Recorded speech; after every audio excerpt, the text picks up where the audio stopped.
काल आपण जिथे विषय अर्धवट ठेवला तो म्हणजे आपण सारखी एका गोष्टीची प्रस्तावना करतच त्या विषयाला स्पर्श करतोय की यावेळी वेदांमधला जो कर्माचा अंग आहे ते कसं प्रधान आहे हे सांगण्याकरता वेदांनी परोपरीने अनेक सूत्र रचली आहेत आणि या अध्यायातली बहुतेक सगळी सूत्र, आता आपण जी सूत्र ह्या अध्यायातली शेवटची 3-4 घेणार नाही आहेत ती ज्ञानपर आहेत आणि म्हणून ती मोक्षाशी जोडून आपण 4थ्या अध्यायाची जोडणार आहोत. आणि यातला एक विषय आपण आणखीन सोडला आहे, तो म्हणजे फार महत्त्वाचा आहे असं नाही पण त्याचा उल्लेख करून पुढे जाऊ, म्हणजे अध्यायातलं आपण काही सोडलं असं व्हायला नको. तो विषय असा आहे की उपनिषदांच्या मध्ये ज्या कथा येतात त्या परिप्लवार्थ आहेत का, परिप्लवार्थ याचा अर्थ मनोरंजनाकरता आहेत का. एखादी गोष्ट सांगायची आहे मग कधी थोडा मध्ये मध्ये कंटाळा येतो किंवा विषय रंजक करायचा म्हणून कथा आहेत का, तर उपनिषदांमधल्या आलेल्या कथा ह्या मनोरंजनाकरता नसून त्या कथा बोधकथा आहेत आणि त्या बोधाकरता म्हणूनच सांगितलेल्या आहेत. असा एक विषय त्यांनी पूर्वपक्ष करून मांडून तो सिद्ध केला आहे की ज्याच्यावर फार चर्चा करण्याचं कारण नाही. त्याचं एकच कारण असं की आपण जेव्हा ज्ञानाचा विचार करत पुढे जाऊन मोक्षाला जाणार तर तिथे त्या सगळ्या कथा आपल्याला घ्यायच्याच आहेत की प्रत्येक वेळी त्या कशा, भल्लाक्षाची कथा कशी आली, जानुश्रुतीची कथा कशी आली, रैकवाला अनाश्रमी का म्हटलं, येणार आहेत आपल्याला त्या सगळ्या कथा. मग त्याच्याकरता इथे का आपण वेळ घालवायचा. तर त्यामुळे आज आपण कर्म याचं प्राधान्य या परमार्थ मार्गामध्ये मनुष्याच्या जीवनातल्या यशामध्ये किती आहे त्याचा आपण इथे विचार करणार आहोत. आणि आज कर्माशी आपला विषय संपवणार आणि मोक्षाचा विषय जेव्हा सुरू करू तेव्हा त्याच्यामध्ये ज्ञानकांडाचा किंवा ज्ञानमार्गाचा आणि त्याच्या महत्तेचा, आत्मज्ञानाचा विषय आपण तिथे सुरू करू. त्याच्या आधी जे प्रश्न विचारलेले आहेत 2, त्या प्रश्नांचा परामर्श घेऊन आपण पुढे जाऊ. एक तर देवाजवळ काही मागायचे नाही परंतु आपल्या सगळ्या स्तोत्रातून फलश्रुती सांगितली आहे, मग ती म्हणायची की नाही. फलश्रुती म्हणायची. प्रत्येक वेळी श्रीसूक्त म्हणताना प्रत्येक आवर्तनाला त्याची फलश्रुती म्हणण्याचं कारण नाही. विष्णू सहस्रनाम म्हणत असताना त्याची फलश्रुती म्हणण्याचं कारण नाही. पण अथर्वशीर्ष फलश्रुती सहितच पूर्ण आहे. त्यामुळे अथर्वशीर्षाची फलश्रुती सोडून अथर्वशीर्ष नाही म्हटलं जात.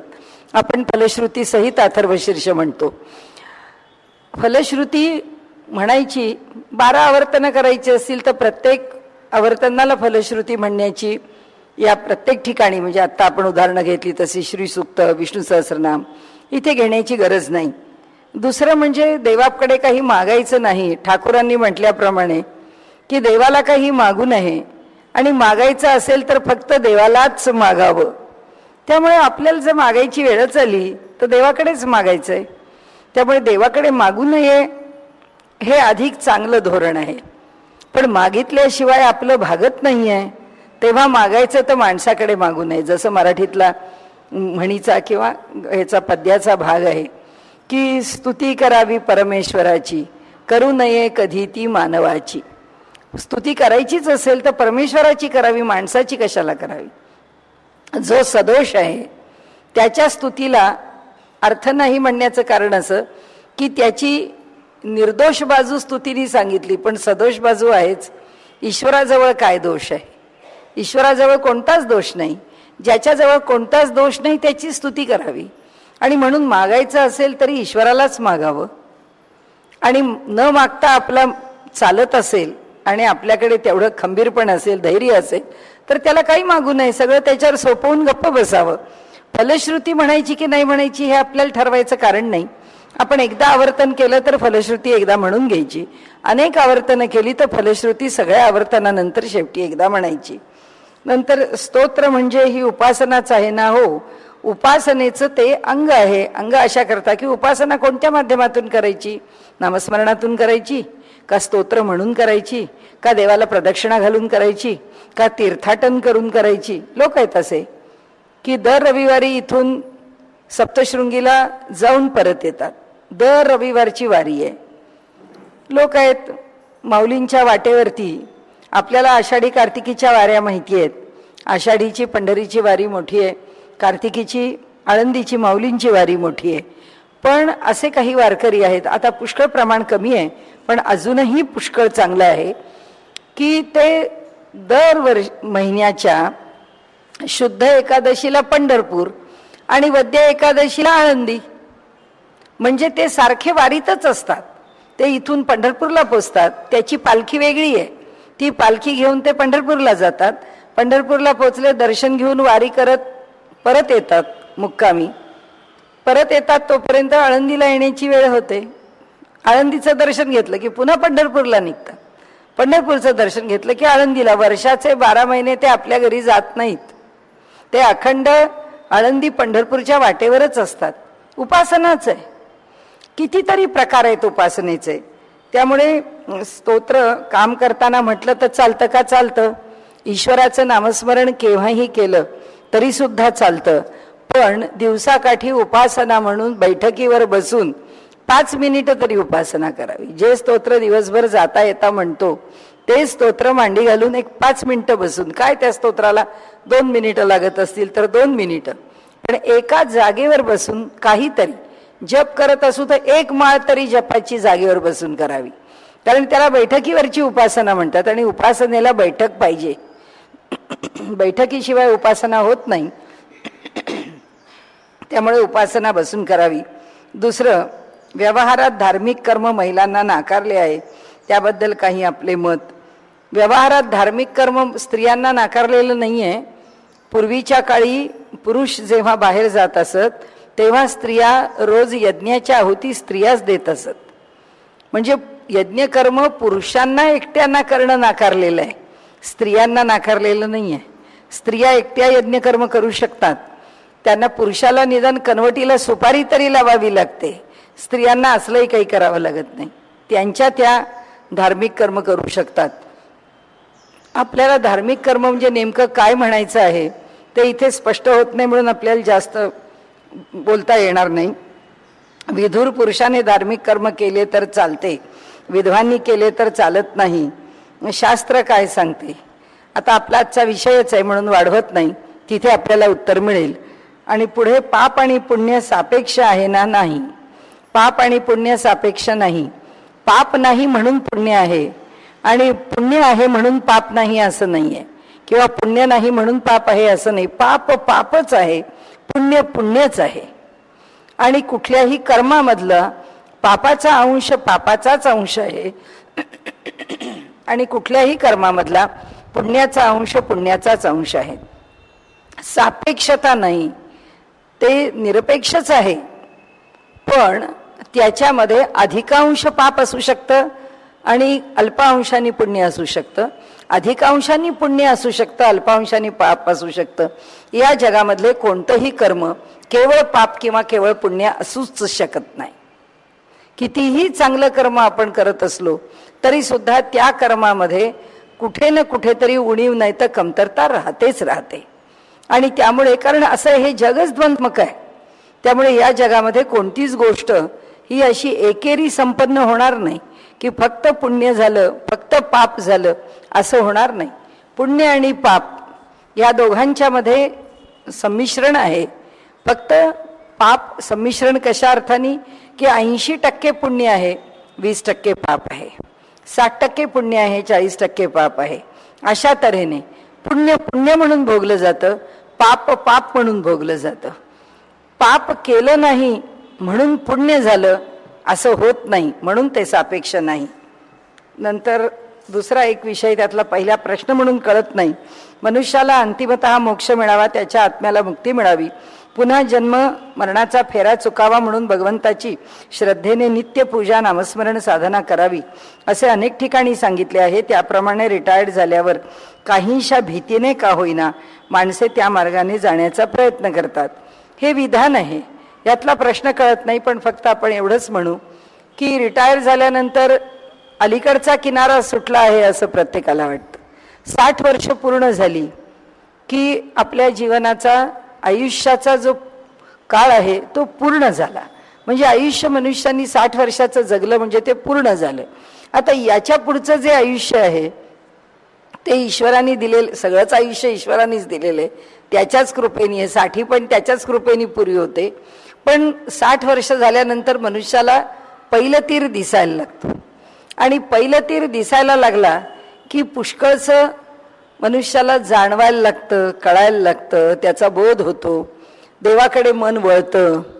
ते म्हणतात तसं चुकीचं नाही की कधी कधी भयानी सुद्धा परमेश्वराकडे मनुष्य वळतो, पण म्हणजे त्याच्यात प्रश्न नाही आहे कोणता. भयानी वळावं यापेक्षा सुद्धा आजपर्यंत जे कळलं नाही पण वयानी जे शिकवलं ते ज्ञान आहे, मग त्या ज्ञानानेच वळावं. भयानी का वळावं? की आता आपल्याला ज्ञान झालं की अरे आजपर्यंत आपल्याला नाही वाटलं की आपण काही विशेष करावं, पण आता त्या मृत्यूचं भय आहे आणि मरणोत्तर आपण काहीच नाही केलं तर आपल्याला त्रास होईल का, मग त्याकरता आपण करायला लागलो. याच्यामध्ये भगवंतानी धाक कुठे घातलाय? 60 वर्षापूर्वी घातला नव्हता रिटायर होण्याच्या आधी, रिटायरमेंट नंतरही तो आपल्याला धाक घालणार नाहीच आहे. तो धाक घालतच नाही, त्याच्या धाकाने आम्हाला करण्याचं कारण नाही. तो धाक आम्हाला मृत्यूचा आहे, आणि मृत्यूच्या धाकातून आणि भयातून सुटका मिळवायला लौकिकातले कोणतेच मार्ग सुटका करून देतात असं वाटत नाही. म्हणून मनुष्य देवाला शरण जातो. पण त्यावेळी देवाला शरण जाताना आता मी भयानी शरण नाही जाणार. आता मला समजलं की जगातली कोणतीच गोष्ट भीतीचं निवारण करू शकत नाही, एक परमात्माच करतो. कारण भगवंताच्या नामामध्ये पहिला गुण अभय असा आहे. अभयम सत्व संशुद्धी. भगवद्गीतेतल्या दैवी असुरी संपत्तीमध्ये पहिल्या श्लोकातला पहिला शब्द अभय आहे, की भगवंताचं नाम घेतलं आणि भय दूर झालं नाही असं होणारच नाही. त्याच्या नामातलं पहिला गुणधर्म अभय आहे, आणि म्हणून त्याचं नाम घ्यावं. हिंदू धर्माच्या रीतिरिवाजानुसार माणूस गेल्यावर दशक्रिया विधी करतात व त्याचे पिंडाला कावळा शिवला की तो मुक्त झाला, त्याची काही आशा राहिली नाही असे म्हणतात. काही वेळेस 1-2 तास वाट बघूनही कावळा शिवत नाही, हे अनुभवास येते. मग कावळा शिवल्यावर त्याला खरेच मुक्ती मिळून जन्म मरणाचा फेरा चुकतो का? कावळा शिवणं हे आणि मुक्ती याचा काही संबंध नाही.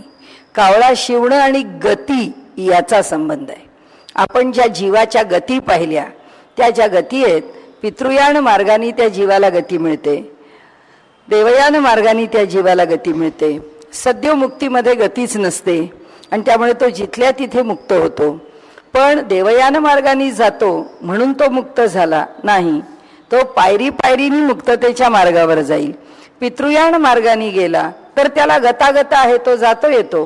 काळा पिंडाला शिवला म्हणजे मुक्ती मिळाली इतकं सोपं असतं तर मग कावळे पुष्कळ वश करून घेतले असते आणि त्या कावळ्यांना वश करून पिंडाला शिवायला लावलं असतं, मुक्त झाला म्हणून आनंद मिळवला असं नाहीये. मुक्तीचा संबंध हा आत्मज्ञानाशी आहे. आत्मज्ञान प्राप्त केल्याशिवाय मुक्ती प्राप्त होत नाही. पण त्या जीवाला जी गती आहे तो जीव फिरून फिरून मागे येतो. त्याला जो मोह आहे, त्याला जी आसक्ती आहे, त्या आसक्तीने ह्या जगाचं जो भाग आवरण किंवा त्याच्याशी असलेला संपर्क, त्याच्या संबंधाची अंतःकरणातला मोह सुटत नाही. म्हणून मनुष्याची ती जी आसक्ती आहे ती आसक्ती त्याला मागे मागे खेचते. तसं न होता त्याला मागे न खेचता त्याला पुढचा मार्ग सुलभ मिळावा, आणि त्याला जर पुढचा मार्ग सुलभ मिळाला तर त्याच्या पिंडाला कावळा शिवतो अशी आमच्याकडची धारणा आहे. आणि त्या कावळ्याला ते सामर्थ्य दिलं आहे अशी आपली कथा आहे. आणि म्हणून मुक्तीशी कावळ्याचा पिंडाला शिवण्याचा संबंध नाही, त्या जीवाला मिळणाऱ्या गतीशी संबंध आहे. आता त्यांनी पुढे जे विचारलंय की 70 ते 80% लोकांच्या पिंडाला कावळा शिवतो वगैरे, हे लॉजिक आपलं आहे. आपल्याला काही त्याच्यावरती त्यांनी म्हटलंय पिंडाला कावळा क्षणात शिवला असा अनुभव येतो. 60 ते 70 किंवा 70 ते 80% लोकांच्या पिंडाला कावळा शिवला असाच अनुभव येतो. काही थोड्याच लोकांच्या बाबतीत वाट पाहावी लागते. जो संपूर्ण संसारी आहेत, घरात सर्व काही आहे तरी त्याची वासना राहते, आणि जो तडकाफडकी अपघातात जातो त्याला कावळा लगेच शिवतो असे दिसून येते. याला कुठेही आधार नाही.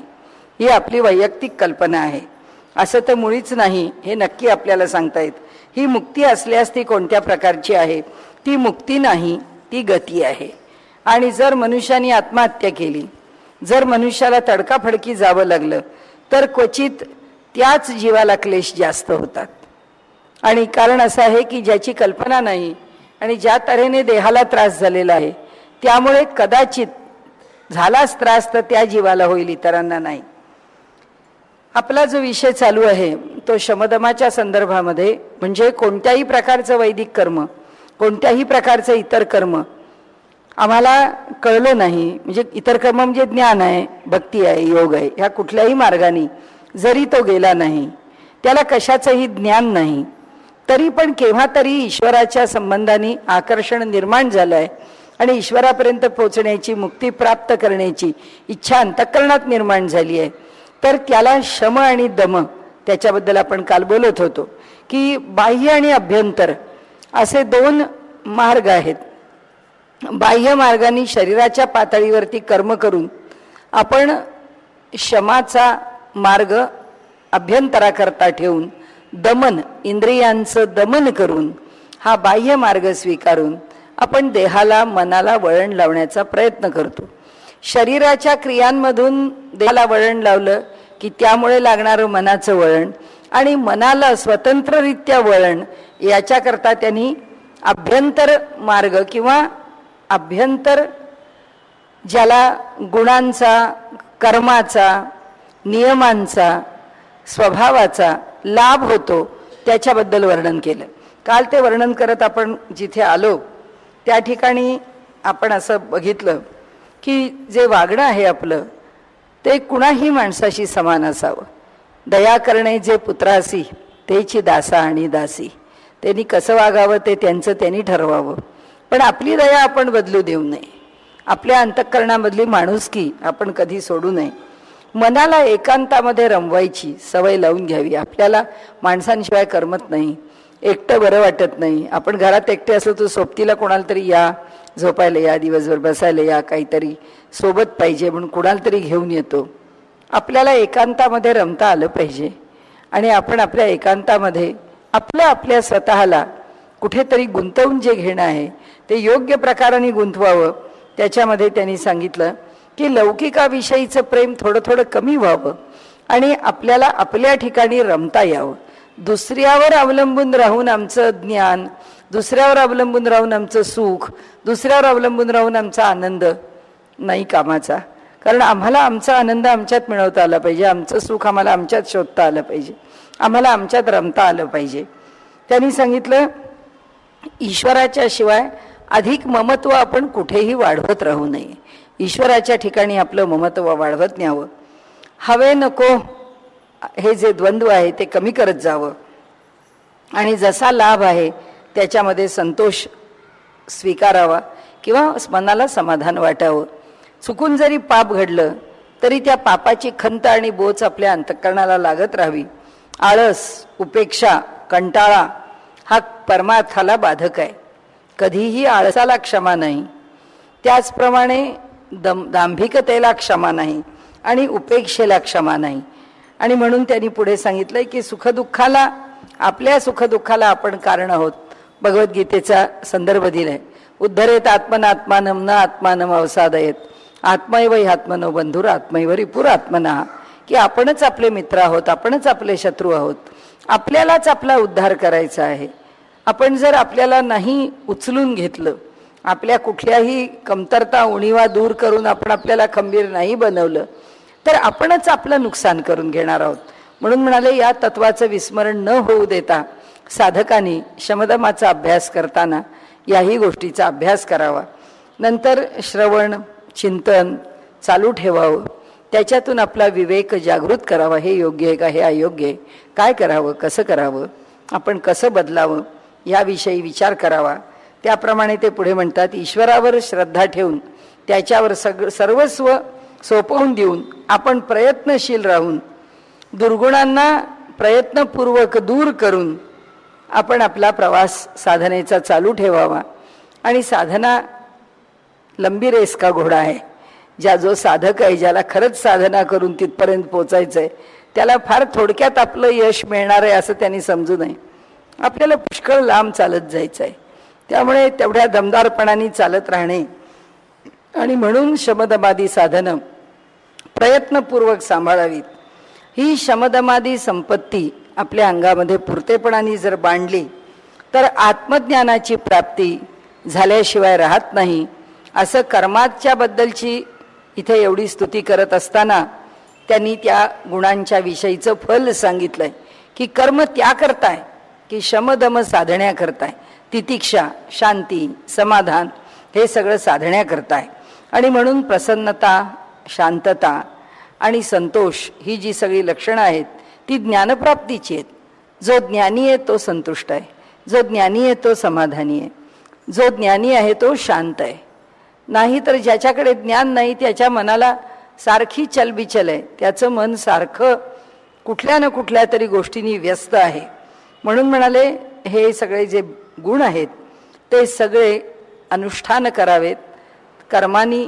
आता हा सगळा कर्माचा विषय आहे आणि म्हणून आपलं जे कर्म आहे ते ह्या गुणांच्या अनुषंगाने फार, ज्याला काय म्हणू, सावधपणाने म्हणूया, त्याला फार काटेकोरपणाने म्हणूया, फार सावधानता अशा अर्थाने की इथे चुकलं की त्याचं आत्मपरीक्षण केलं की आता ती चूक पुढच्या वेळी थोडीशी तरी कमी करू.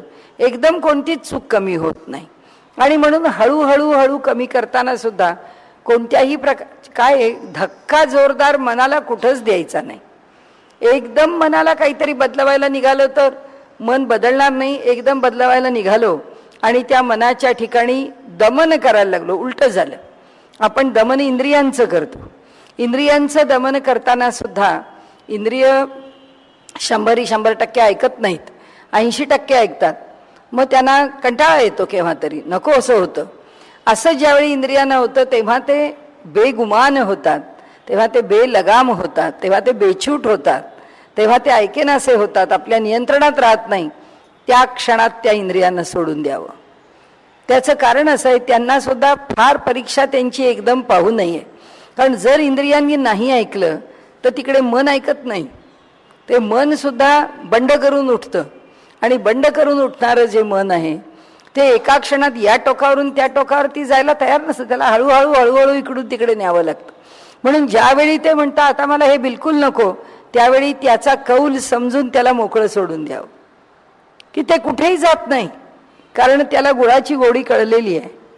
त्यामुळे ते गुळ सोडून लांब निघालं तरी ते पुन्हा म्हणतं नाही बुवा, आज एक दिवस कंटाळा आला, काही करू नये असं वाटलं, काम करू नये, आपली रोजची नाही जी काही आपल्याला दैनंदिन नेमून दिलेल्या गोष्टी आहेत त्या करू नये, काही करू नये.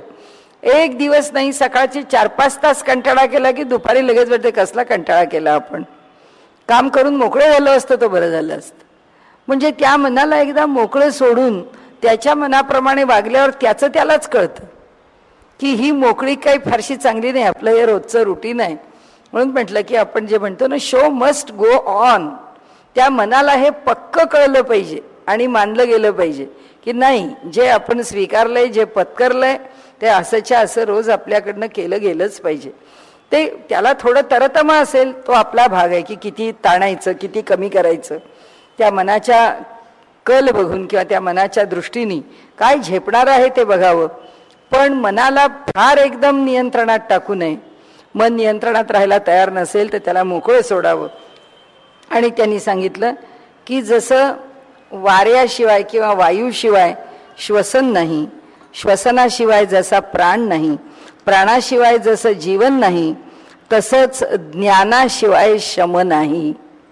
की ज्ञान आल्याशिवाय शमन होत नाही.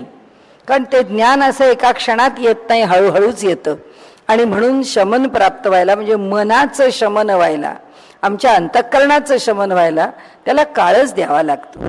नाही चालत तातडी प्राप्त काळ घडी आल्या विणं, तुकाराम महाराजांनी सांगितलं की आम्ही जर घाईघाई करायला लागलो तर नाही चालणार. त्यांनी आता जसं म्हटलंय की रिटायरमेंट नंतर सुचलं, मग आता रिटायरमेंट नंतर कळलं तर आता उशीर होऊ नये. म्हणून माणूस जर धावायला लागला तर धावून दमछाक होईल, पण हळूहळू बदलत नेलं तर बदलल्याशिवाय राहणार नाही. पुढे त्यांनी सांगितलं की सर्वांनानुमतिश्च प्राणात्यये तद्दर्शनात. आता म्हणाले प्राणावरती जर संकट ओढलं किंवा ओढवलं गेलं, काही अडचणीत आपण सापडलो, तर त्यावेळी खाण्यापिण्यासंबंधीचे जे नियम आहेत ते शिथिल करून मनुष्यानी जे नियम स्वीकारलेत, मी बाहेर खाणार नाही, मी अमुक करणार नाही, ते त्यावेळी आपदधर्म म्हणून जर ते नियम सोडले तर त्याला दोष नाही, असं श्रुतीने सांगितलेलं आहे. म्हणाले आयुष्यात जर संकटामध्ये पडलं, त्याच्याकरता छोटीशी गोष्ट सांगून आपण पुढे जाऊ. उपनिषदातली आहे, उशस्ती चाक्रायणाची गोष्ट आहे. तो उशस्ती चाक्रायणाच्या देशामध्ये पुष्कळ दुष्काळ पडला होता. अनेक वर्ष तो दुष्काळामध्ये होता. शेवटी असं झालं, जे जवळचं आहे ते सुद्धा संपुष्टात आलं. आता घरामध्ये अन्नाचे फाके पडायला लागले. कुठे जावं? मोठा विद्वान होता, त्याच्या पत्नीला आणि त्याला आता म्हणजे ज्याला आसन्न मरण म्हणावं अशा स्थितीमध्ये जाण्याचा आता काळ जवळजवळ येऊ लागला की आता ह्याच्यापेक्षा पुढे शरीर अन्नाशिवाय राहू शकणार नाही. त्यांनी चौकशी केली. त्याला कळलं की राजा प्रवाहन जैविलीच्या राज्यामध्ये मोठा यज्ञ संपन्न होणार आहे, त्या यज्ञाला आपण जावं. तिथे गेल्यानंतर आपली काहीतरी खाण्यापिण्याची सोय होईल आणि तिथे पोचेपर्यंत वाटेत कुणी काही खायला दिलं तर ठीक आहे, नाही मिळालं तर काय दोघंही पती पत्नी मरून जाऊ. आता दुसरं काय होणार, आपल्या पोटात जर अन्नच नाहीये तर. ते आपल्या गावाहून निघाले, बरेच दूरपर्यंत गेले आणि एका गावी आल्यानंतर त्यांना कुठेच खाण्यापिण्याला अजून काही मिळालं नव्हतं. एक इभ म्हणजे हत्तीला राखणारा, हत्तीचा राखोळी, जसा गुराखी असतो तो गुरं राखतो तसा हा इभ, त्या एका इभाचं घर होतं. त्याच्या घरामध्ये तो भोजनाला नुकताच बसला होता. त्यांनी त्या आपल्या मडक्यामधलं काय जे होतं त्याचे 2 घास खाल्ले होते आणि हा उशस्ती चाक्रायण तिथे पोचला. त्यांची पत्नी तर उठण्याच्या स्थितीमध्ये नव्हती, एवढी थकून गेलेली होती. तिथे गेल्यावर ते त्याच्या घरात आत आले. म्हणाले की कोण, काय तू?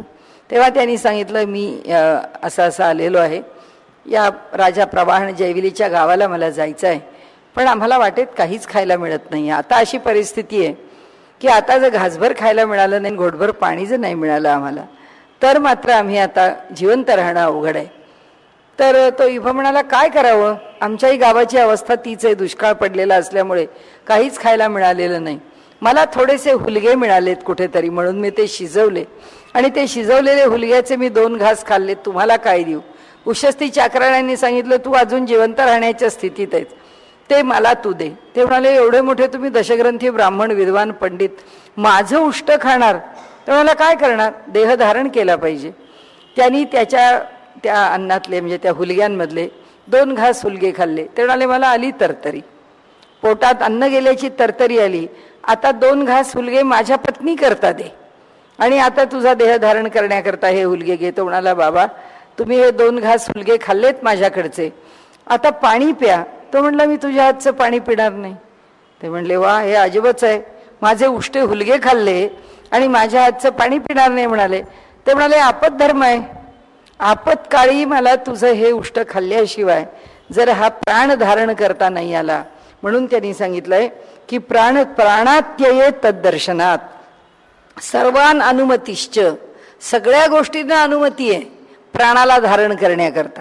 कोणत्याही स्थितीमध्ये देहात प्राण धारण केला पाहिजे. त्यांनी सांगितलं, इथे पाणी कुठे आहे? म्हणाले, आहे, आमच्या नदीला थोडं पाणी आहे, जातो म्हणाले मी नदीवर गेले, नदीवरचं पाणी प्यायले. आणि इथे उपनिषदांनी शास्त्र सांगितलेलं आहे की मनुष्य जो आश्रम स्वीकारतो आणि त्या आश्रम धर्माचं तो पालन करत असताना आपत्तीत सापडला तर त्याला दोष नाही, म्हणून ब्रह्मसूत्रकारांनी त्याच्यावरचा हा निर्णय दिलेला आहे. आणि पुढे त्यांनी सांगितलं, अबाधश्च, त्यामुळे विधिनिषेधाला बाधा येत नाही. अपिच स्मर्तये, स्मृती पण असंच सांगते. म्हणून शब्दश्चातो कामकारे, म्हणून श्रुतीला स्वेच्छाचार अमान्य आहे. हे लगेच पुढचं सूत्र आहे. त्यांनी सांगितलं, आपदधर्मामध्ये पडेल ते स्वीकारावं लागेल, पण आपदधर्म केव्हा कसा कुठे हा विवेकाने स्वीकारल्यानंतर आणि मनुष्याचा देह धारण करण्या इतकी त्याची परिस्थिती उत्तम झाल्यानंतर त्यांनी त्या क्षणी जे आपदधर्मामध्ये नियम मोडून व्यवहार केलाय तो ताबडतोब सोडला पाहिजे. म्हणजे इथे श्रुती सांगते की स्वेच्छाचाराला अमान्यता आहे. मग तेव्हा चाललं, मग आता काय, आम्ही लोक म्हणतात, अहो आम्ही पूर्वी असं काही खात नव्हतं चातुर्मासामध्ये कांदा लसूण, पण आता असं आहे घरात मुलं खायला लागली, मग 2-2 स्वयंपाक कोण करणार, मग आम्ही खायला लागलो, मग आता आम्ही चातुर्मासात कांदा लसूण खातो. त्यांनी सांगितलं, आपत्ती म्हणून एक वेळ खाल्ला आणि तुम्ही नियम म्हणून काही स्वीकारला आजीवन, तो नियम तुम्ही म्हणजे आपाततः सहज जाता जाता कोणत्याही कारणाने जर तो मोडला तर पुन्हा तो नियम चालू ठेवायचा नाही.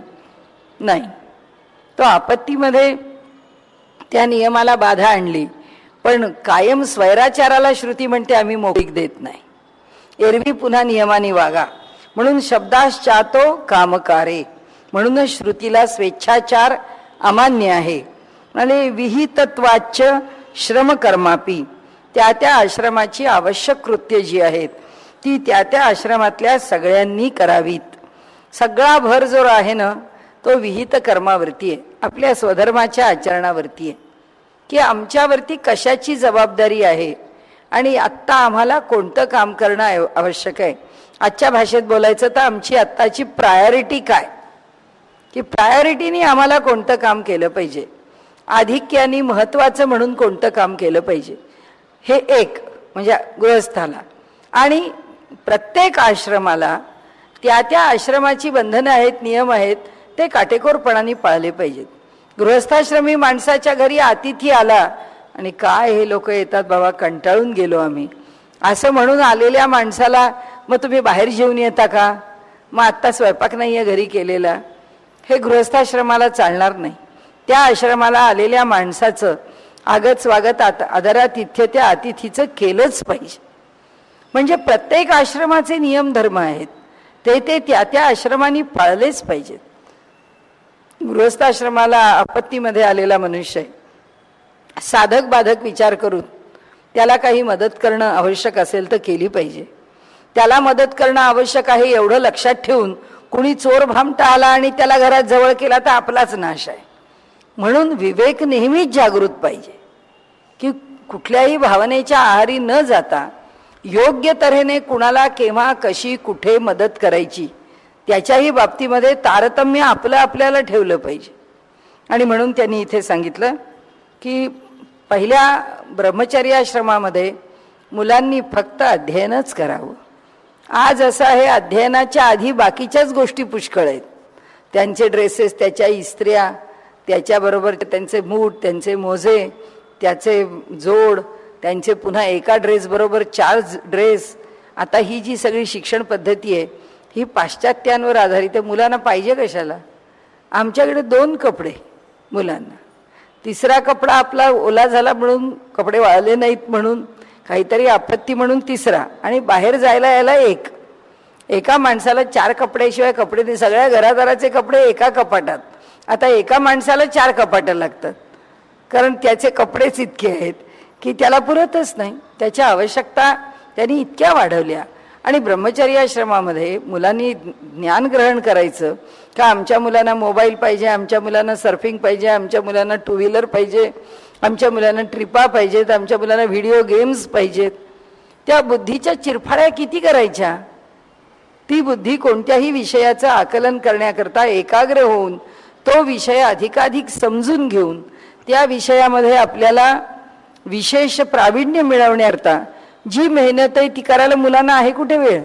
मुलांच्या मित्रांच्या बर्थडे पार्ट्याच वर्षभर संपत नाही की त्यांना आहे. नंतर त्यांचा TV संपत नाही, TV संपला की व्हिडिओ संपत नाही, व्हिडिओ संपला की इंटरनेट संपत नाही. काय संपतं मुलांचं, अभ्यास फक्त करत नाही. सगळ्या एवढी मुलं अतिशय हुशार आहेत, पण काय करावं, हे बाकीचे उद्योग पुष्कळ करतात, अभ्यास करत नाहीत. त्याचं कारण आहे की आमच्याकडे पूर्वी मुलं गुरुकुलातच जात होती. गुरुकुलात गेल्यानंतर लौकिक जीवनामधले जे म्हणून मोहाचे काही ज्या वस्तू आहेत, मोहका असं आपण त्यांना म्हणू, की ज्या मोहाच्या वस्तू आहेत त्या वस्तू त्यांच्यापर्यंत जातच नव्हत्या. गुरुकुलामध्ये ऋषींच्या घरी सेवा करावी आणि मुख्य म्हणजे श्रमाला तेव्हा प्रतिष्ठा होती. आता मुलांना हाताने जेवायला वेळ नाही, आया भरवतात 11वीतल्या मुलांना, आणि मुलं पुस्तकं वाचतायत. हा कोणता अभ्यास आहे. असा कुठे अभ्यास असतो मुलांनी हातात पुस्तकं घ्यायचं, आईनी जेवायला घालायचं. 10वीतला मुलगा, 11वीतला मुलगा डबे भरून द्यायचे, कपडे इस्त्र्या करून ठेवायच्या, बॅगा आवरून ठेवायच्या. एकीकडे मुलगा पुस्तक वाचतो, आईनी बुटमोजे घालायचे त्याच्या पायात, आणि त्याचं दप्तर घेऊन त्याला रस्त्यावर. आता ह्या पोराला काय करून ठेवलं आम्ही, लॉलीपॉप. कारण ह्या मुलांनी करायचं काय, कारण ह्या मुलाला काहीच करता येणार नाही त्याला असा जर आम्ही लाडाने वेडा करून ठेवला तर. आणि त्यामुळे श्रमाची प्रतिष्ठा आमच्याकडे सांगितलेली आहे की श्रमानीच मुलं मोठी झाली पाहिजेत. त्यांना श्रम गुरूंच्या घरी कष्टच केले पाहिजेत. ते वयच आहे कष्टाने शरीर चांगलं बळकट बनवण्याचं. आणि त्यामुळे शरीरामध्ये बल, शरीरामध्ये शक्ती, शरीरामधली युक्ती, सगळं धैर्य, हे सगळं झगडल्याशिवाय येत नाही. थोडंसं धैर्य दाखवल्याशिवाय येत नाही. मुलांना कुठलेही गेम्स देताना सुद्धा ज्याच्यात पूर्ण सेफ्टी आहे अशाच गेम्समध्ये आईवडील त्यांना खेळू देतात. बाहेर गेला तू पडशील, तुला लागेल, तुला त्रास होईल, अरे ते पोरगं कणखर राहायचं कधी. आणि त्यामुळे त्यांनी सांगितलं की प्रथम आश्रमामध्ये, ब्रह्मचर्य आश्रमामध्ये मुलांनी कष्ट आणि विद्या ह्याच्यापेक्षा जगात काही पाहू नये. आणि आमच्या मुलांना कष्ट आणि विद्येशिवाय बाकी सगळं मिळत आहे. भरपूर कपडे, भरपूर लाड, भरपूर गोष्टी, खाण्यापिण्याची भरपूर आवड. मुलांची वजनं उतरवता उतरवता आईवडिलांना अडचणी आहेत, समस्या आहेत. कारण सकाळी उठल्यापासून एवढं हेवी फूड आया खाऊ घालतात की ते पोर तब्येतीने गुटगुटीत होऊनच बसतं. पुढे त्याची उंची वाढणं ही समस्या येते. इथे नाही, मूल शिडशिडीत पाहिजे. आपण ते महाराष्ट्राचा ते काय तो कार्यक्रम आहे, पाऊलं पडते पुढे, जेव्हा ती आपण मलखांबाची मुलं बघतो, पूर्वी अशीच कांबीसारखी मुलं असायची. ब्रह्मचर्य आश्रमामध्ये 24 वर्षाचं होईपर्यंत कधीच मुलांच्याकडे अंगावरती तुम्हाला असं मांस दिसणार नाही. कारण ती हेच आहे, तपच आहे ते. त्या तपामध्ये तो काळच असा आहे की त्या काळामध्ये शरीर मेद घेत नाही. आणि 25व्या वर्षानंतर मेद शरीरावरती चढण्याची हळूहळू ती प्रक्रिया सुरू होते. असो, त्यामुळे त्यांनी म्हणते गृहस्थांनी त्याग, यज्ञ, दान, तप या सगळ्याचा अवलंब करावा. वानप्रस्थांनी तपाचरण करावं आणि संन्याशांनी अपरिग्रही राहावं. प्रत्येकाने आपापला जो धर्म आहे, आश्रम धर्म, तो काटेकोरपणाने सांभाळावा. आणि सगळ्यात म्हणजे जे आम्ही पत्करलं आहे, आता काही जन्माने आमचा धर्म ठरत नाही किंवा आश्रम ठरत नाही किंवा आमचं कर्म ठरत नाही. आमच्या इच्छेने आमचं कर्म ठरतं, आमच्या इच्छेने आमचा आश्रम ठरतो. समजा ब्रह्मचर्य आश्रमातून एकदम संन्यासाश्रमामध्ये प्रवेश केला तर हा स्वेच्छा प्रवेश आहे. एखाद्यानी गृहस्थाश्रमात प्रवेश केला, ब्रह्मचर्य आश्रमात स्वेच्छा प्रवेश आहे, शास्त्र तर म्हणतंच. गृहस्थाश्रम सगळ्यांनी स्वीकारावा. फक्त ज्याची तयारी जन्मजात वैराग्याकडे आहे त्यांनी संन्यासाश्रम स्वीकारावा. त्याचा अधिकार मोठा आहे, तो सगळ्यांना प्राप्त होईल असं नाही. कुणी आकर्षणातून संन्यासी होऊ शकत नाही, वैराग्यातूनच संन्यासी होतो. आणि त्यामुळे संन्यासाश्रमाच्या ठिकाणी त्याची जी काही कर्तव्य आहेत ती सांभाळावीत. गृहस्थाश्रमानी प्रत्येकाने ब्रह्मचर्य आश्रमानंतर शक्यतो गृहस्थाश्रम स्वीकारावा. अपवादानीच संन्यासाश्रम स्वीकारण्याची प्रवृत्ती असते, नाही तर गृहस्थाश्रमात जाणं ही नैसर्गिक प्रवृत्ती आहे. आणि म्हणून त्यांनी सांगितलं की आपण जो आश्रम स्वीकारलेला आहे त्या आश्रमाच्या विहित कर्माचं आचरण आपल्याकडनं झालं पाहिजे. जे विवाहित झालं मग आता जस्ट एन्जॉय नाही, सगळ्या जबाबदारी आहेत. त्या गृहस्थाश्रमावरती अधिक जबाबदारी आहेत. कारण एका गृहस्थाश्रमावरती उरलेले 3 आश्रम पोचणार आहेत. ब्रह्मचारी कुणाच्या जीवावर राहतो, वानप्रस्थी कुणाच्या जीवावर राहतो, संन्यासी कुणाच्या जीवावर राहतो. हे 3ही आश्रम गृहस्थाश्रमाच्या जीवावर पुष्ट होतात किंवा पोचले जातात. त्यांना सांभाळण्याचं काम गृहस्थाश्रमाला आहे. गृहस्थाश्रमानीच घराच्या स्वयंपाकखोलीला टाळं लावलं ना हॉटेलमध्ये जेवायला लागला तर संन्याशांनी कुठे जेवावं, वानप्रस्थ्यांनी कुठे जेवावं, म्हणजे घरातल्या वृद्धांनी कुठे जावं जेवायला, घरातल्या मुलांनी कुठे जावं जेवायला. हल्ली सोयच करून टाकली. शाळेमध्ये मुलांनी जेवावं, वृद्धाश्रमामध्ये वृद्धांनी जेवावं आणि तरुणांनी आपल्या नोकरीच्या इथे जेवावं. म्हणजे घरात स्वयंपाक पाणी भानगडच नको. गृहस्थाश्रमी माणसाच्या घरामध्ये अन्नम बहुकुर्वीत तद्व्रतम, अन्नम न निंद्यात तद्व्रतम. घरामध्ये अन्न भरपूर करावं, अन्नाचं दान भरपूर करावं, असं आपल्याकडे धर्मशास्त्र म्हणून त्यांनी सांगितलेलं आहे. म्हणून ते म्हणतात, जसं माऊलींनी म्हटलंय तसं स्वधर्माचरण हीच ईश्वराची पूजा आहे. आपलं कर्म हीच ईश्वराची पूजा. आपलं कोणतंही कर्म डावलून आम्ही जर तिसरं काही करायला निघालो तर तो दोषच आहे. म्हणजे कुणी जर म्हटलं आता काय प्रवचनकार प्रवचन करतो त्याच्यात काय पुण्यच आहे, दोष कसा नाही. कारण त्याचा गृहस्थाश्रम आहे, तो त्याच्या घरामध्ये जर 3 तास राहिला तर त्या घराचं अधिक कल्याण आहे त्या प्रवचनाला जाण्यापेक्षा. कारण त्याच्या घरातल्या कुठल्या ना कुठल्या तरी कर्माला फाटा दिल्याशिवाय तो बाहेर जात नाही. तो आपलं घर सोडून बाहेरगावी जातो तेव्हा आपल्या घराची काही कर्तव्य कर्म सोडून जातो. म्हणजे कर्तव्य कर्मापासून च्युत होऊन एक पुण्यकर्म करायला जातो. आता त्या पुण्यकर्मामध्ये तो किती प्रामाणिक आहे, पुण्यकर्माच्या मागचा त्याचा हेतू किती प्रामाणिक आहे, याच्यावर त्याला काही 4 गुण जास्त कमी मिळाले तर. पण आपलं कर्म डावललं ह्याचा दोष आहेच. गुलाबराव महाराजांनी फार चांगलं एक बारीकसं सांगितलेलं आहे. त्यांनी सांगितलं की पत्नी पतिव्रता आहे आणि तिने पतीला विचारलं की मी देवाला जाऊ का, तर म्हणाले ती देवालाच जाते आहे म्हणून तिला हो म्हणावं. याच्यात स्वधर्माच्या आचरणाचा विषय आला की ज्यांनी त्यांनी आपला गृहस्थ धर्माचं आचरण करताना किती काटेकोरपणे किती टोकानी त्यांनी सांगितलं कर्माचा किस काढाल तेवढा थोडा आहे. कर्माची चांगुलपण, कर्माच्या ठिकाणचं पुण्य हे किती वाढवायचं आहे शेवटी आमच्यावर अवलंबून आहे. आम्ही त्या कर्मात, आणि इथे कुणाची कोणावर सक्ती नाही आहे. कुणी म्हणा आम्हाला हे काही पटत नाही, नको पटू दे. जे सांगण्याची गोष्ट आहे ती त्यांनी सांगितली, तुम्ही ऐका असं कोणावर लादलेलं नाही. ज्याला ते स्वीकारावंसं वाटेल त्यांनी स्वीकारावं, ज्याला जितकं स्वीकारावंसं वाटेल त्यांनी तितकं स्वीकारावं. आता जितकं केलं पुण्य किंवा जितकं केलं काटेकोरपणे तितक्याचा लाभ मिळेल, जितकं नाही केलं त्याचा दोष मिळेल. त्याचा काही हिशोब मोकळा आहे. तिथे काही कोणी कोणावरती लादलेलं नाही आणि कोणाच्या म्हणण्या न म्हणण्यानी त्याच्यात बदल होणार नाही.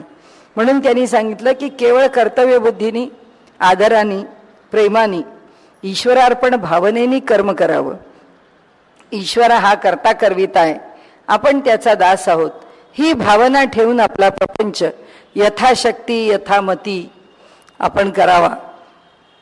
पुढे त्यांनी सांगितलं याचं फळ काय, सहकारित्वेनच आश्रमविहित जी कर्म आहेत ती सगळी आत्मज्ञानाला सहाय्यभूत होणारी आहेत. आणि म्हणून त्यांनी सांगितलं काय काय देतात ती, हे शमदम समाधान तितिक्षा जे पाहिजे आहे ते म्हणतात प्रपंच करतानाच सगळं येतं.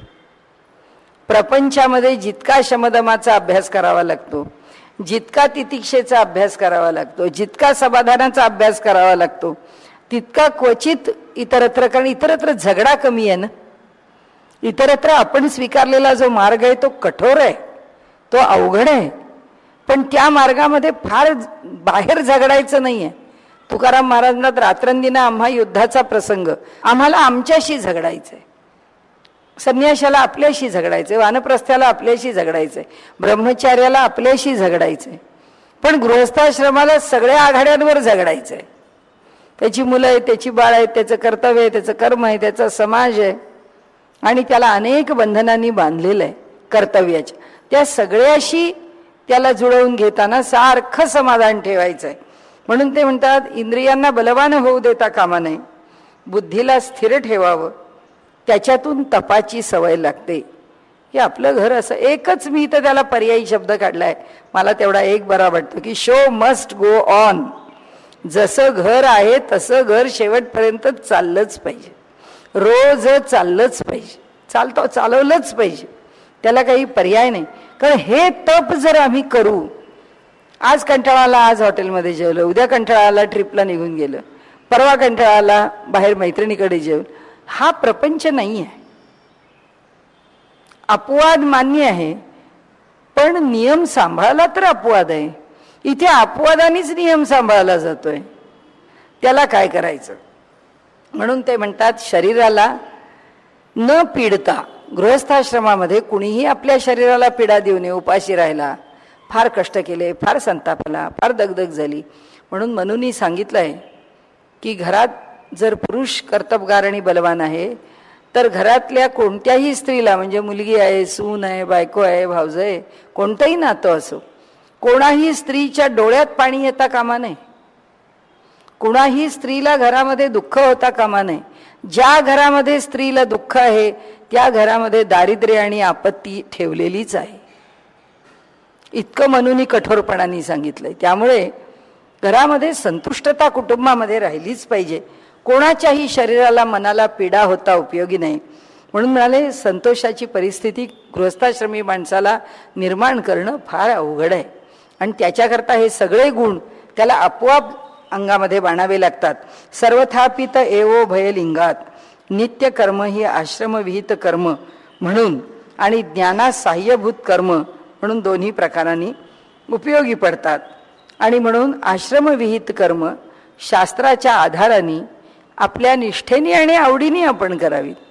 शास्त्रांनी 200 कर्म सांगितली म्हणजे काय आपण 200 अवलंबणार का? नाही. त्यातलं आपल्याला जे जमणार आहे तेच शास्त्राच्या आधाराने आपण त्याचं अवलंबन करावं.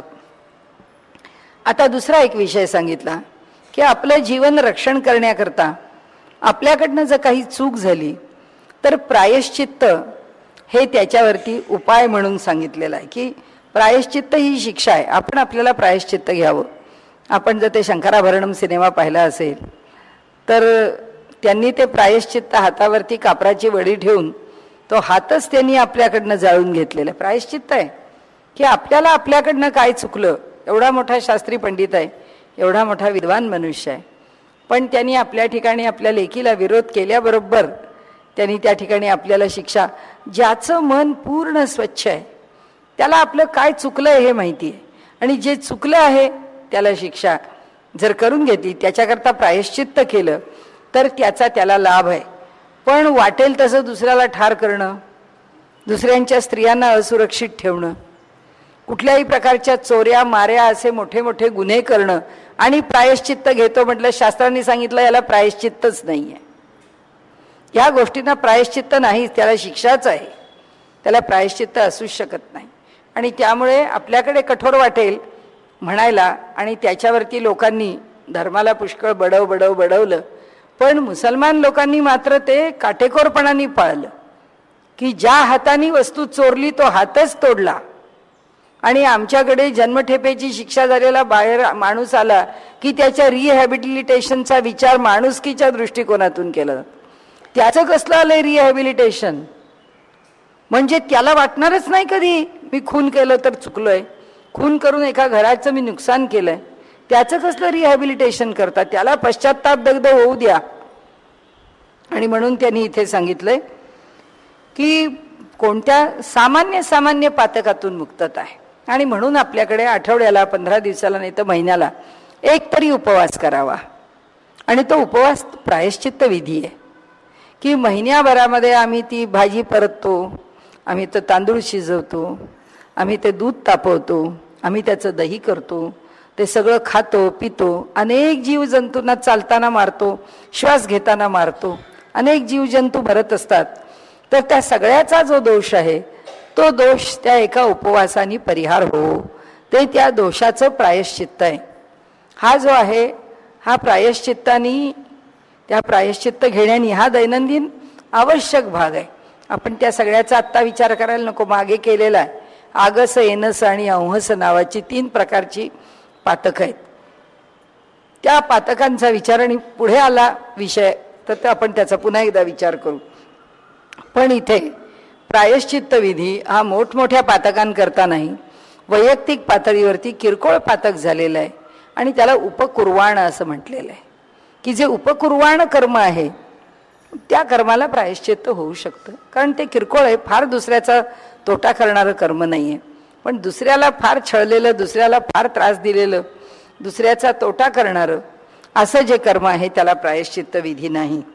आणि म्हणून त्यांनी सांगितलं उलट आहे की एखाद्या लहानशा चुकीकरता, मोठ्या चुकीकरता, जी काही लहान मोठी चूक आम्ही केली त्या चुकीकरता आम्ही प्रायश्चित्त घेतलं आणि अगदी पश्चाताप दग्ध झालो आणि पुन्हा 1-2 वर्षांनी ती चूक केली तर ते पहिलं पातक जे प्रायश्चित्तानी दोष न देणारं ठरलं होतं त्या पहिल्या पातकासहित आता हे दुसरं पातक त्याच्या डोक्यावर बसतं. प्रायश्चित्तानी एकच सांगितलेलं आहे, केलेलं पातक पुन्हा करता कामा नये. जी झाली ती चूक झाली. आणि त्यामुळे हिंदू धर्माच्या कठोरतेमध्ये किंवा त्याच्या निंदेमध्ये हा एक दोष अनेक लोकांनी पुढे आणलाय की जसं ख्रिश्चॅनिटीमध्ये या रविवारी जायचं, कन्फेशन द्यायचं, पुढच्या रविवारी जायचं, आठवड्याभराचं कन्फेशन द्यायचं. हिंदू धर्मामध्ये तसं नाही आहे. आणि त्यामुळे कन्फेशनला अशी जागा नाही आहे. कन्फेशन एकदा जर आम्ही कन्फेशन दिलं तर पुन्हा ते होता कामा नये. जे पातक पुन्हा पुन्हा होतं त्या पातकाला प्रायश्चित्त नाही. उलट प्रायश्चित्ताची इच्छा करून ते पातक जर पुन्हा झालं तर त्याचा दोष अधिक आहे. ऐहिक आणि पारमार्थिक गोष्टी दोन्ही वेगळ्या आहेत, पण त्या दोन्हीच्याही करता हे जे विहित कर्माचं आचरण आहे हे दोन्हीकडे यश आणि फल देणार आहे. आणि म्हणून त्यांनी सांगितलं की लहान लहान गोष्टीपासून आपण त्या प्रायश्चित्ताचा विषय सोडा, आता विहित कर्माचा विषय, की विहित कर्म आपल्याकडनं किती जास्तीत जास्त चांगलं होईल. मनामध्ये एखादा जरी दोषास्पद विचार आला तरी त्या दोषाला दूर करण्याकरता एक वृत्ती येते, तरीही ती वृत्ती दूर व्हावी याकरता आपला प्रयत्न आणि कटाक्ष असला पाहिजे. आणि मनुष्याने अधिकाधिक आपलं मन स्वच्छ करण्याकरता प्रयत्न करावा. म्हणून त्यांनी सांगितलं आश्रमाला विहित असणारी कर्म सगळ्या आश्रमांनी करावी. गृहस्थाश्रमांनी कुलाचार, श्राद्ध, पक्ष, नित्य कर्म या सगळ्या गोष्टी कराव्यात. आणि ह्या सगळ्या कारणांनी साक्षात आणि पर्यायाने आत्मज्ञानाची प्राप्ती होतेच होते. त्याकरता वेगळं काही करण्याची गरज नाही. दुसरं त्यांनी एक विषय सांगितला जो अनाश्रमी आहे. त्या अनाश्रमी मनुष्याला परमार्थ प्राप्तीचा अधिकार आहे का? अंतराचापी तू तद्दृष्टे हे अनाश्रमी व्यक्तीसही आत्मज्ञानाचा अधिकार आहे, कारण तसे आढळून येते. जे अनाश्रमी आहेत त्याच्यामध्ये कोण कोण अनाश्रमी आहेत त्यांनी 1-2 उदाहरणं दिली आहेत. जानुश्रुती आणि रयक्वाची. रयक्वाचं अध्ययन झालेलं आहे पण त्यांनी गृहस्थाश्रम स्वीकारलेला नाही आणि कोणत्याच आश्रमात तो नाही. आता आपल्याकडे आश्रम संकल्पनाच आपण मागे टाकली आहे. आपल्या मुलांचं शिक्षण झाल्यानंतर मुलांच्या विवाहाबद्दल मुलांना विचारलं की मुलं म्हणतात मला चांगलं सेटल होऊ दे मग मी लग्न करतो, एवढ्यात काय घाई करता. आपल्याकडे असं आहे, शिक्षण संपलं की त्या मुलांनी ब्रह्मचर्याश्रमाचा त्याग केल्यानंतर त्यांनी गृहस्थाश्रमामध्ये प्रवेश केला पाहिजे. जर तो तसा केला नाही तर तो अनाश्रमी आहे. मगाशी विचारलेला प्रश्न आहे की गृहस्थाश्रमी मनुष्य आहे आणि पत्नी निवर्तली आहे तर तो विधुर आहे, तो अनाश्रमी आहे. जर स्त्रीचा पती गेला आहे तर तिच्याही बाबतीमध्ये ती अनाश्रमी आहे. आणि त्यामुळे आपल्याकडे पूर्वीची जी पद्धत होती की द्वितीय विवाह करावा आणि अनाश्रमी राहू नये, त्याची लोकांनी जे साहित्यिकांनी भरपूर टिंगल पण केली आणि त्या शास्त्राचा लोकांनी वेडावाकडा फायदा पण उठवला. त्या दोन्हीमुळे तो सगळा विषय बदनाम झालेला आहे. आणि म्हणून विधूर राहू नये असं शास्त्र सांगतं. गृहस्थाश्रमी राहावं, गृहस्थाश्रमाचा लवकरात लवकर स्वीकार करावा, म्हणजे आश्रम धर्म सांभाळणं अधिक सोपं होतं. त्यामुळे विधवा स्त्री असो की विधुर पुरुष असो त्यांना जे वैदिक कर्म आहे ते करण्याचा अधिकार नाहीच आहे. आणि म्हणून पुढे त्यांनी असं म्हटलंय की गार्गीसारखी जी स्त्री आहे ब्रह्मवादिनी, ती पण आश्रम धर्मामध्ये येत नाही. ती ब्रह्मवादिनी आहे, ती आश्रम धर्मामध्ये येत नाही. आश्रम धर्माचं पालन केलं आहे का तर नाही, ती अनाश्रमी आहे.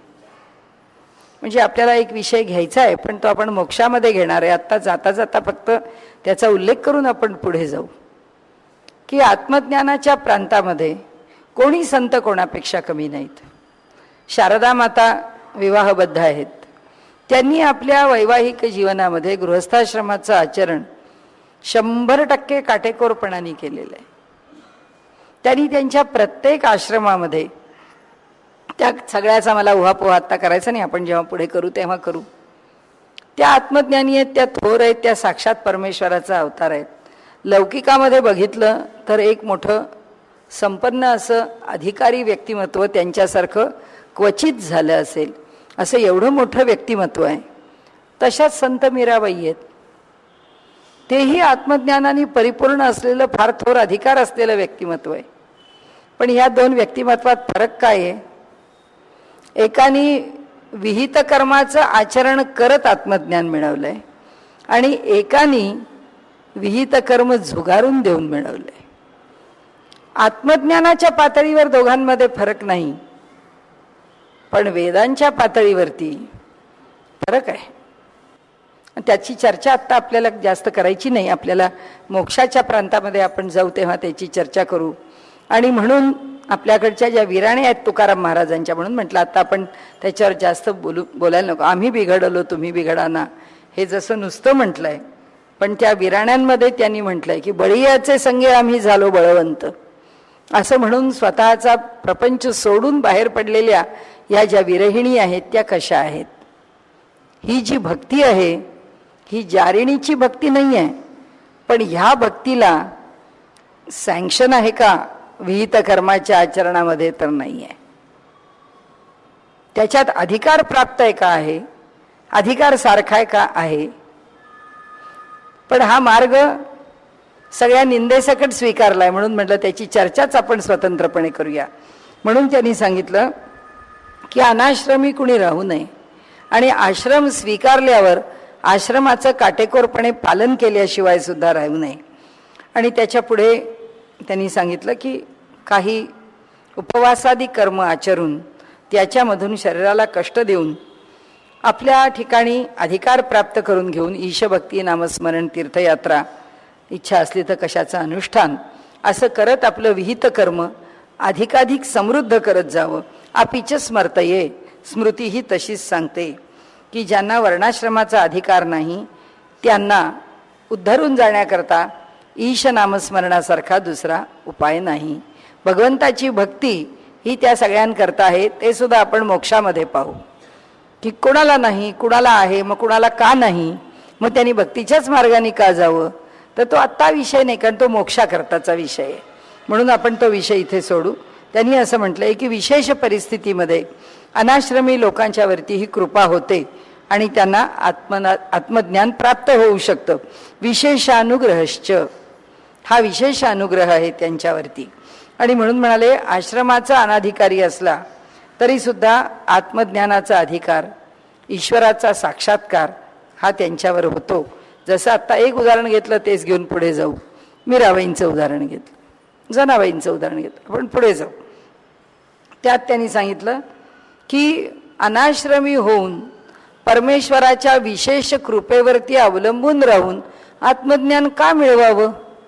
त्यापेक्षा आपल्या विहित कर्माचं आचरण करून आपल्याला देवानी जे जीवन जसं दिलं आहे ते काटेकोरपणे जगून अनायासे, जसं भगवंतांनी अर्जुनाला सांगितलं, अरे अर्जुना युद्धाला नाही का म्हणतोस?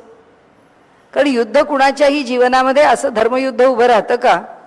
या धर्मयुद्धामध्ये जिंकलास तर स्वर्गापेक्षाही श्रेष्ठ अशा राज्याचा उपभोग घेशील, आणि जर युद्धामध्ये पडलास, कामी आलास, जे धारातीर्थी पडलास तर स्वर्गामध्ये जाशील. ह्याच्या इतकं तुझ्या कर्माचं आचरण करून मिळणारं याच्या इतकं मोठं फल आहे का? तसं इथे ब्रह्मसूत्र म्हणतात की आपल्याला देवानी किंवा आपण स्वीकारलेल्या आश्रमाचे नियम पाळून आपण राहणं हे बरं का ज्ञानेश्वर माऊलींच्या आईवडिलांच्या वरती अपवादानी कृपा झाली आणि त्यांना अशी सुंदर मुलं जन्माला आली, आणि म्हणून तो अपवाद ते अनाश्रमी पण एका आश्रमातून दुसऱ्या आश्रमात खाली उतरणं, संन्यास आणि वानप्रस्थातून उतरणं, ते ती पण चर्चा आपण केलेली आहे. पुढच्या वेळी जेव्हा त्याचा सारांश घेऊ त्यावेळी पुन्हा तो विषय एकदा मांडू. आणि म्हणून म्हणाले अपवाद करून या गोष्टी करण्याचं आपल्याला काही कारण नाही आहे. आपल्याला तांत्रिक चुकीचं सुद्धा प्रायश्चित्त भोगावं लागतं, आणि त्याचं प्रायश्चित्ताकरता जी तितिक्षा ज्ञानेश्वर माऊलींनी धरली त्याच्या इतकं मोठं उदाहरण आपल्याला मिळणार नाही. की सगळं आयुष्य त्यांनी निंदेमध्ये, अपमानामध्ये, उपेक्षेमध्ये ती वाळ म्हणून का? तर वडिलांनी संन्यासाश्रमातून गृहस्थाश्रमाचा स्वीकार केला, त्यांच्या सद्गुरूंच्या इच्छेने केला तरी, कारण गृहस्थाश्रमातून परवानगी न घेता संन्यासाश्रमाचा स्वीकार केला ही त्यांची चूक आहे. संन्यासाश्रमातून गृहस्थाश्रमात आणणं ही त्यांच्या सद्गुरूंची चूक नाही आहे, पण त्यांच्या चुकीचं त्यांना शिक्षा जी भोगावी लागली ती माऊलींनी समाजाची चौकट बिघडू नये म्हणून माऊलींनीही जन्मभर म्हणजे चारही भावंडांनी आयुष्यभर ती शिक्षा भोगली. म्हणाले अपवादावरून काही आपण नियम करू नये. म्हणजे माऊलींना सारखे थोर पुरुष जन्माला आले हा अपवाद आहे. म्हणाले अपवादाने प्रल्हादाला कड्यावरून लोटलं तरी तो सुरक्षित राहिला, म्हणून आम्ही प्रत्येकाने कड्यावरून लोटून घ्यायचा प्रयत्न करायचा का आमचा कपाळ मोक्षच होईल. कारण तो प्रल्हाद आहे आणि तो ते प्राप्त करू शकतो, आम्ही नाही. आणि म्हणून त्यांनी सांगितलं की अशा प्रकारे कर्माच्या बाबतीमध्ये प्रपंचामध्ये राहून पातक केलं सौम्य असेल तर ते उपकुर्बाण म्हणून प्रायश्चित्ताने दूर होतं, पण नाही तर आश्रम आणि व्यवहार याच्यामध्ये वेडवाकडं वागून चालणार नाही. हे असं पातक होऊन चालणार नाही. मनुष्याने विहित कर्माचं काटेकोर आचरण करावं. त्याची फलं म्हणजे ईश्वराची निष्ठा प्राप्त होते, अंतःकरणात भक्ती प्राप्त होते. इहलोकातील आमच्या प्रारब्धामधल्या अनेक गोष्टी दूर होऊन, अडचणी संकट दूर होऊन माणसाचं आयुष्य निरामय होतं आणि परलोक पण सुखाचा होतो. त्याच्याही करता उपनिषदांनी एक यज्ञोवै पुरुषः म्हणून एक रूपक सांगून पुष्कळ मोठा विषय मांडलाय. तोही विषय आपण मोक्ष भागामध्ये घेणार आहे की कसा हा यज्ञ आहे आणि ह्या यज्ञातून पुरुषाचं जीवन हा कसा यज्ञ आहे आणि तो यज्ञ त्याला केवळ विहित कर्माचं आचरण करून कसा आत्मज्ञान प्राप्त करून देतो. म्हणजे आम्हाला कुठे जायला नको, कुठे यायला नको, आम्ही जिथे आहोत तिथे जसे आहोत तसे जे आमच्यावरती जबाबदारी म्हणून येऊन पडलं आहे ते त्याचं काटेकोर आचरण आम्ही केलं की बस आहे. ह्याच्यापेक्षा आम्हाला वेगळा परमार्थ नाही. आणि म्हणून आपल्याकडे सगळ्या श्रावणातल्या गोष्टी आहेत त्या तशाच आहेत. खुलभर दुधाची गोष्ट, घरातल्या सगळ्या पोराबाळांना खाऊ पिऊ घालून सगळ्यांचं सगळं करून घरात किती दूध उरलं, एवढंसं उरलं, ती तेवढंच दूध घेऊन गेली.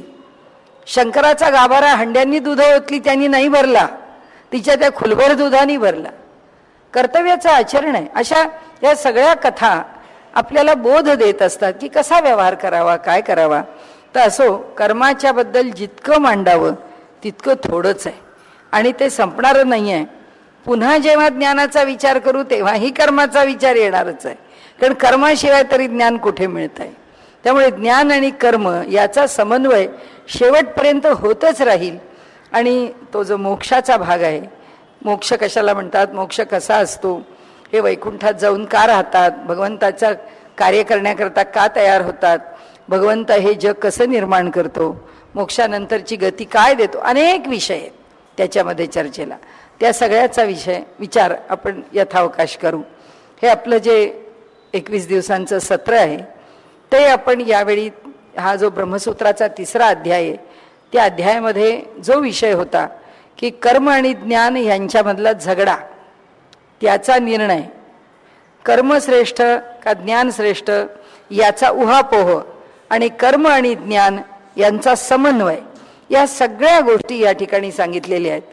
त्याचा यथाशक्ती यथामती आपण विचार केला.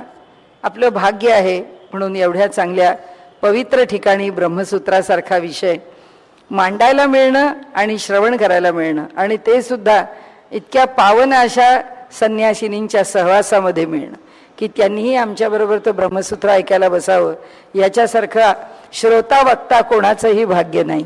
ही सगळी सेवा आपण शारदा मातांच्या, ठाकुरांच्या आणि स्वामीजींच्या चरणी अर्पण करून आपल्या ह्या जी शृंखला आहे व्याख्यानांची तिला आपण विराम देऊ.